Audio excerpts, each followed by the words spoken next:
Faut-il choisir entre l'austérité et la transition écologique? Pas forcément, selon les défenseurs de ce qu'on appelle la fiscalité verte, qui est à leurs yeux très prometteuse. Avec nous pour en parler, Alexandre Poidatz, bonsoir. Bonsoir. Soyez le bienvenu sur TV5 Monde. Vous êtes responsable plaidoyer climat et inégalité chez Oxfam, organisation non gouvernementale, et vous avez réalisé un rapport proposant 9 mesures de fiscalité climatique qui peuvent rapporter 104 milliards d'euros de recettes par an. À titre de comparaison, François Bayrou, le Premier ministre aujourd'hui, promet 44 milliards d'économies par an. Mireille Chirolleux-Assouline, bienvenue à vous. Vous êtes professeur titulaire d'une chaire à PSE, Paris Schools of Economics. Vous êtes spécialiste de la fiscalité écologique. Les mots sont importants, on commence avec vous. Qu'est-ce que la fiscalité écologique, que l'on appelle aussi donc fiscalité verte ou fiscalité climatique?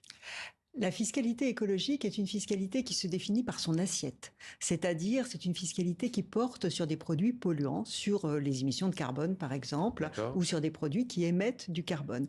C'est une fiscalité qui ne se définit pas par un objectif de rendement, au contraire de tous les autres impôts. Et ça, c'est très important.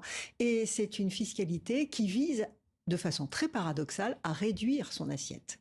C'est-à-dire qu'il s'agit de modifier les comportements des agents, de pousser les consommateurs, de pousser les entreprises à émettre moins de CO2 si on parle de fiscalité climatique, ou de toute façon à émettre moins de polluants si on parle de fiscalité environnementale de façon générale. Ouais. En fiscalité, on parle d'impôt quand vous dites pas de rendement, c'est-à-dire? C'est-à-dire, ce n'est pas l'objectif premier. D'accord. Il y aura un rendement, et on pourra en faire ce qu'on veut, mais ce n'est pas le rendement. Au contraire de la TVA. La TVA ou l'impôt sur le revenu des personnes physiques, l'objectif, c'est d'obtenir un rendement le plus élevé possible. C'est ça. D'avoir des sous. L'État. Et pour l'État, effectivement, qui est utilisé après, en suivant les décisions gouvernementales. Alexandre Poidatz, je le disais, en France, le Premier ministre dévoile aujourd'hui ses orientations très attendues, orientations budgétaires, avec un objectif, trouver 40 milliards d'euros en 2026. Vous dites qu'on peut engranger 104 milliards par an dans ce pays qu'est la France. Il a lu votre rapport, François Bayrou? Malheureusement, je ne crois pas. Ouais. Puisqu'il y a un gel des dépenses qui a été annoncé par François Bayrou et uniquement des économies, donc des coûts budgétaires, à la fois sur la santé, et ça veut dire le gel des dépenses aussi, pas d'augmentation des recettes qui pourraient être investies dans la transition écologique. Donc le choix entre austérité et transition écologique par François Bayrou a été très clair. C'est l'austérité qui a été choisie. Le but du rapport, c'est justement de remettre à l'agenda la fiscalité écologique qui, en fait, subit un peu une espèce d'attentisme depuis la taxe carbone et le mouvement des Gilets jaunes en France. Justement, on va l'évoquer, mais pour vous, à Oxfam, il y a un levier majeur pour cette transition juste, c'est taxer les plus riches? C'est taxer, en tout cas, effectivement, les plus riches, mais notamment des comportements très spécifiques chez les plus riches. Donc, c'est la rente, la spéculation, tout ce qui n'est pas de l'ordre du travail, si vous voulez, et surtout des comportements aussi qui peuvent être nocifs pour le climat. Et donc, si on s'attaque à la fois, via la fiscalité, à des comportements nocifs pour le climat, on peut aussi engranger des recettes fiscales qui pourraient permettre de réduire le déficit. Alors, il y a 5, parmi ces 9 mesures, il y a 5 taxes, il y en a 4 qui sont inédites sur le capital. Une taxe sur les dividendes climaticides, 48 milliards et demi, ça rapportera un impôt sur les sociétés climaticides. Climaticides, qui pourra le définir? Bonjour. Alors, c'est assez simple parce qu'aujourd'hui, on a beaucoup de méthodologies, puisque ça fait quand même plusieurs années qu'on parle de transition écologique. Par exemple, l'ADEME, l'Agence de la transition écologique en France, permet d'avoir une méthodologie qui permet de définir qui, parmi les entreprises en France, est aligné plus ou moins sur l'accord de Paris. Et donc, l'idée, c'est de taxer les entreprises plus ou moins fortement selon leur alignement sur l'accord de Paris. Donc, c'est totalement faisable d'un point de vue politique. Il manque juste la volonté. Voilà, donc là, on est vraiment sur les taxes, une taxe sur les transactions financières, un impôt sur les sociétés climaticides, une taxe sur les dividendes climaticides. Tout ça rapporte des dizaines de milliards d'euros selon vous. Mireille Chirolleux-Assouline, il y a une mesure très impopulaire auprès des contribuables, notamment en France, mais pas seulement, c'est la taxe carbone qui vient d'être évoquée et qui avait provoqué il y a quelques années le mouvement des Gilets jaunes. Comment est-ce qu'on peut la penser de façon juste, cette taxe carbone, qui, comme vous le disiez tout à l'heure, vise à taxer comment on pourrait dire, oui, les énergies polluantes, pétrole, gaz naturel notamment? Oui. En fait, la taxe carbone peut tout à fait être mise en œuvre de façon juste.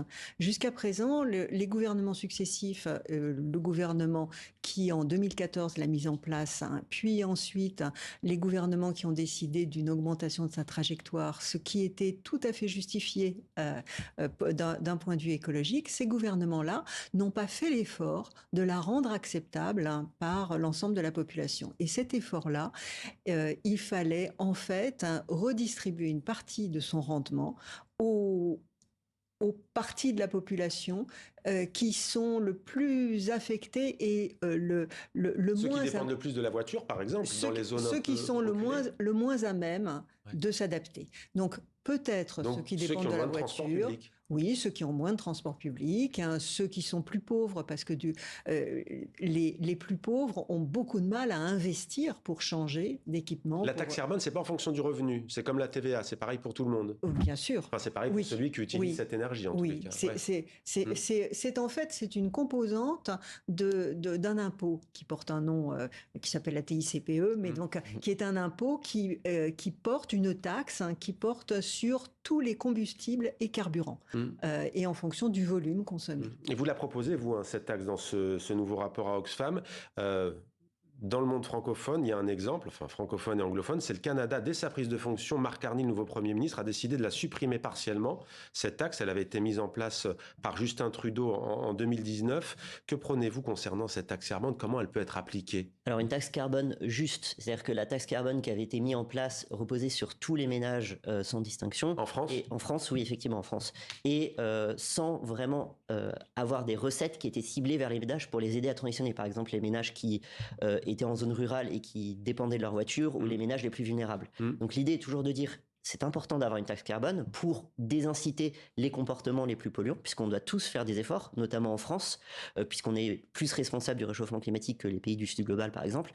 Mais il faut qu'il y ait une progressivité dans cette taxe, et il faut notamment une acceptabilité de la part de la population. Sinon, c'est l'écologie punitive. Voilà, exactement. Et donc c'est pour ça que l'écologie peut être perçue comme punitive, mais l'écologie n'est pas forcément punitive. Ça dépend de comment on la met en place. Le gouvernement a fait le choix d'une écologie punitive.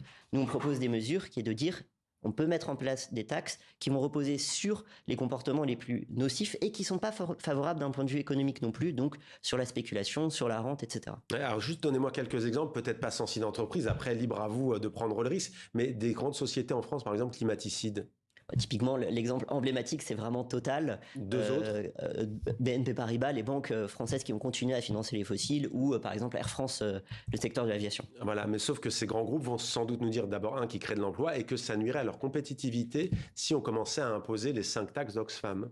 Bien sûr, c'est toujours l'argument qui est donné par les entreprises qui ne veulent pas être taxées, mais je vous ferai remarquer que par exemple, les grands groupes pétroliers étaient tout à fait d'accord avec l'imposition d'une taxe carbone parce qu'ils avaient l'impression l'impression justifiée, que ça affecterait surtout les producteurs de charbon.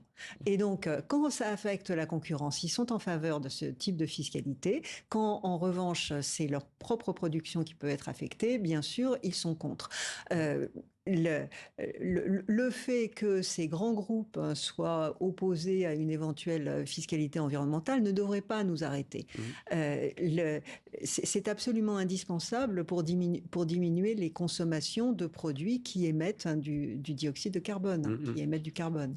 Ouais, alors, dans les autres propositions, sur une taxe sur les voyageurs aériens fréquents, c'est quoi un voyageur aérien fréquent? Ça pourrait rapporter 2,6 milliards.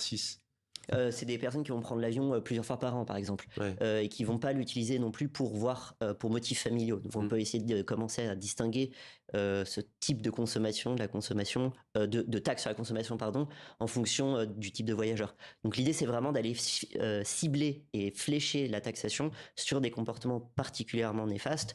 Donc par exemple, c'est le cas de l'avion, c'est le cas des grosses voitures polluantes, sans pour autant flécher la taxation sur des petites voitures qui permettent le déplacement en zone rurale, etc. Donc il y a plein d'alternatives qui existent en ayant une taxe qui est beaucoup plus ciblée. Donc ça rapporterait de l'argent, ça permettrait de financer la transition écologique. Dans un instant, je vous demanderai comment concrètement, mais je vous la pose d'abord à vous. Est-ce que cette fiscalité, ces impôts verts, entre guillemets, sont efficaces? Est-ce qu'il y a des exemples de par le monde qui prouvent que ça peut marcher? Ah ben bien sûr. L'exemple qui est toujours cité, c'est l'exemple de la Suède, qui a mis en place une taxe de cette sorte dès le début des années 90. Cette taxe est à plus de 100 € la tonne de carbone. En France, on en est à 44. Et cette taxe, en fait, le rendement de cette taxe a été utilisé pour réduire les charges sociales, pour réduire pas seulement les charges sociales, mais les impôts qui pouvaient être prélevés sur des choses qui sont bonnes pour l'économie au lieu d'être mauvaises comme les émissions carbone. Et donc, c'est un verdissement de la fiscalité qui a été réalisé et ça a été très efficace. On a assisté à une véritable diminution diminution très importante des émissions de carbone de l'économie suédoise, et ça n'a pas empêché la croissance. La croissance a continué à augmenter. Concrètement, qu'est-ce que ça permettrait de réaliser ces 104 milliards par an? C'est quand même tout de même une somme, on le rappelle, quand aujourd'hui le Premier ministre français annonce sa volonté d'économiser 44 milliards par an. Oui, c'est énormément d'argent. Alors ce serait notamment la première année, parce que l'assiette, comme vous l'avez dit, a tendance à se réduire les années suivantes, mais ça pourrait avoir un dynamisme très fort pour investir dans la transition écologique, ce dont on a massivement besoin aujourd'hui. Par exemple, investir dans le rail comme alternative à l'avion, investir dans la rénovation thermique des bâtiments pour pas vivre dans des passoires thermiques, par exemple, pour investir dans les collectivités territoriales qui ont besoin de faire face à l'adaptation au réchauffement climatique et aux impacts de plus en plus forts du réchauffement climatique. Donc on a massivement besoin d'argent et il se trouve qu'il existe des solutions pour le faire. Et bien voilà, en tout cas, le rapport d'Oxfam les préconise, ces solutions. Merci beaucoup Alexandre Poydaz et merci Mireille Chiroleux-Assouline pour votre éclairage et vos éclairages respectifs à tous les deux. Merci beaucoup. Merci.